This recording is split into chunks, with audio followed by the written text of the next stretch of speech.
ఇబ్రహీంపట్నంలోని మాజీ మంత్రి జోగి రమేష్ ఇంటికెళ్లారు వైసీపీ నేత సజ్జల రామకృష్ణారెడ్డి. ఆయనతో పాటు కొందరు వైసీపీ నేతలు కూడా వెళ్లారు. టీడీపీ శ్రేణుల దాడిలో ధ్వంసమైన జోగి రమేష్ ఇంటిని పరిశీలిస్తున్నారు సజ్జల. జోగి రమేష్ కుటుంబ సభ్యులను పరామర్శించారు.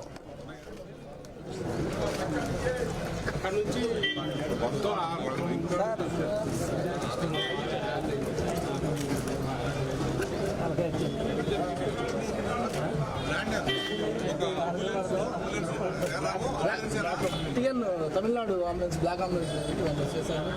బీసీ సార్ కర్నూలు రాజు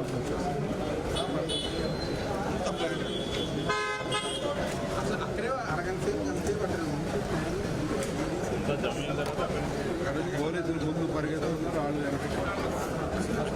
friendly back sir, friendly back.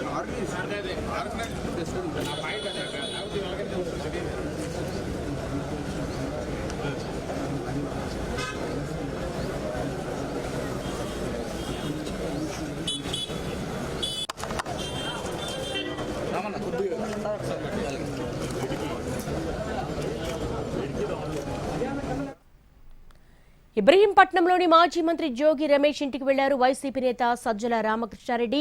ఆయనతో పాటు కొందరు వైసీపీ నేతలు కూడా వెళ్లారు. ప్రస్తుతం శ్రీకాంత్ సిద్ధంగా ఉన్నారు లైవ్ లో జాయిన్ అవడానికి. శ్రీకాంత్,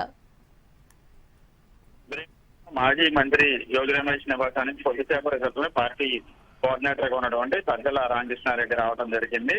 నిన్న జోగి రమేష్ ఇంటి మీద టీడీపీ శ్రేణుల ఆధ్వర్యంలో జరిగినటువంటి దాడి, ఇంటికి నిప్పు పెట్టిన ఘటనకు సంబంధించి జరిగిన ప్రదేశాన్ని కూడా సజ్జల పరిశీలించారు.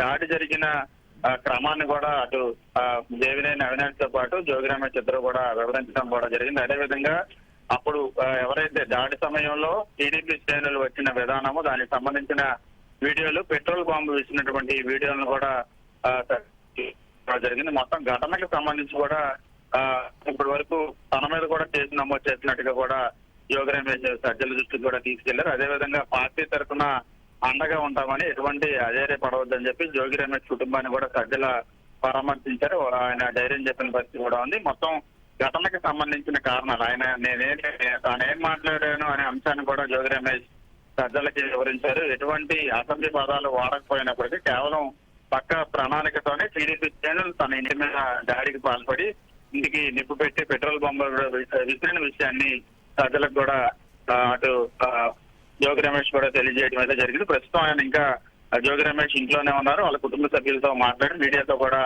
సజ్జలు మాట్లాడే అవకాశాలు ఉన్నట్టుగా మనకు తెలుస్తా ఉంది. All right Srikanth. TN Tamil Nadu ambulance block ambulance చేశారు. బీసీ సార్ కర్నూలు రాజు